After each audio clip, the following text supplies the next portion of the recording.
celebrating the Unitarian Universalist Women's Movement, the 40th anniversary of the Women and Religion Resolution.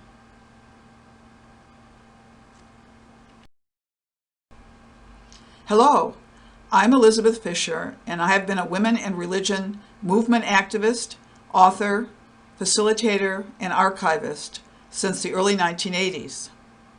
I was convener of Pacific Central District Women and Religion for several years. I've been a life member of the UUWF for 30 years and follow the work of this organization faithfully. I am best known as the author of Rise Up and Call Her Name.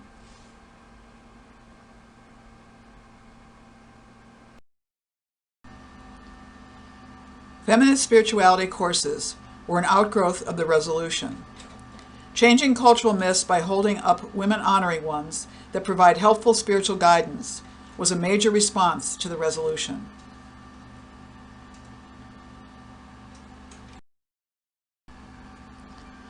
Cakes for the Queen of Heaven was published in 1986 by the UUA. This is the original cover. This course introduces participants to ancient goddesses, weaving their stories together with major concerns of women today. Cakes was revised and reissued in 2007 in two parts. Part 1, In Ancient Times, and Part 2, On the Threshold. These include unique session formats and rich support materials, sheet music of songs, and a CD-ROM with visual programs to accompany the sessions.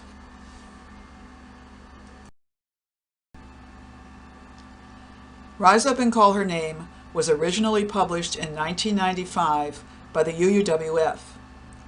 I am the author of this curriculum. The subtitle, A Woman-Honoring Journey into Global Earth-Based Spiritualities, is quite descriptive. This multicultural exploration includes many stories from a variety of cultural traditions, personal testimony by women of color, sacred narratives, and creative activities.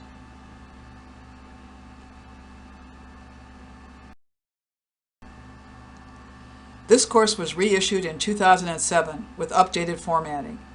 It contains a number of components, including a leader's guide with facilitation notes, a 2-hour DVD of women honoring sacred art and narration, and an extensive source book of related material. A musical CD contains 24 chants, songs, and musical selections. Nancy Vitterschultz wrote many of the original chants.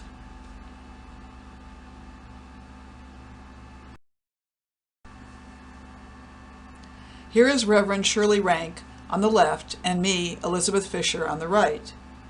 We are standing in front of the Japanese goddess Amaterasu, who calls on each of us to shine our light into the world. Her story is one of the myths that are explored in these feminist spirituality courses.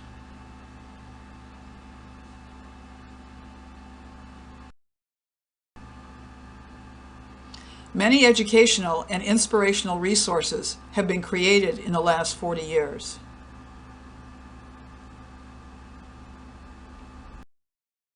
Telling our stories, celebrating ourselves includes statements from 26 women who were active in the Pacific Central District W&R Task Force for many years.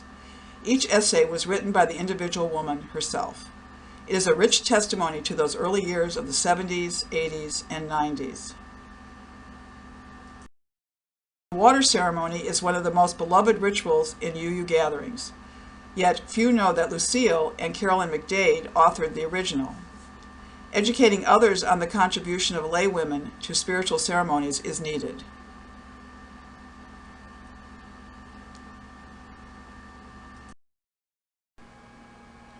In 1988, the UUWF published Transforming Thought, Position Papers on Feminist Theology, containing essays by Lucille, Carolyn McDade, and several other prominent voices.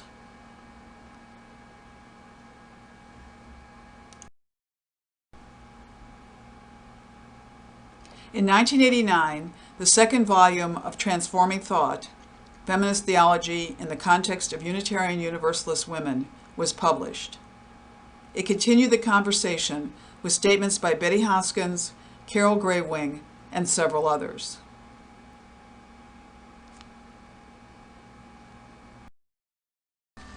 Unraveling the Gender Knot, published in 2004 by UU Women in Religion, with support from the UUWF and others, is a tool for exploring how to challenge the patriarchal system. Its 7 carefully structured sessions are designed for adults, youth, and mixed gender groups.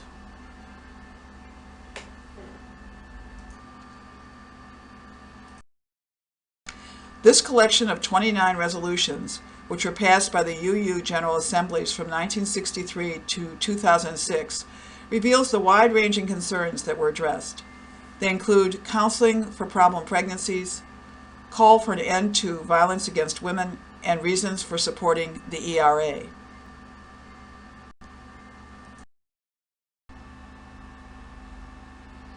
Useful resources for worship gatherings and study circles were created over these many years. Here are examples of the wonderful work local UU women's groups produced: Women's Circle Rituals and Songs for Singing.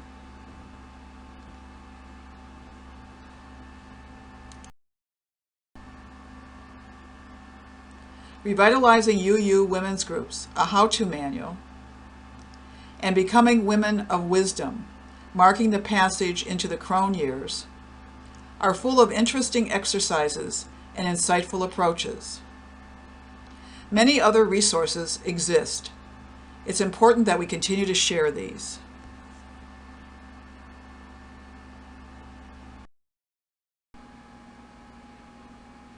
Collaborative leadership styles have been a mark of the Women in Religion movement. This shared leadership approach emphasizes the importance of paying attention to both our emotional interactions and how we accomplish tasks. It is my hope that we will continue to work together to expand spiritual exploration, build supportive community interactions, and empower one another. After all, this is our herstory. Let's keep it going.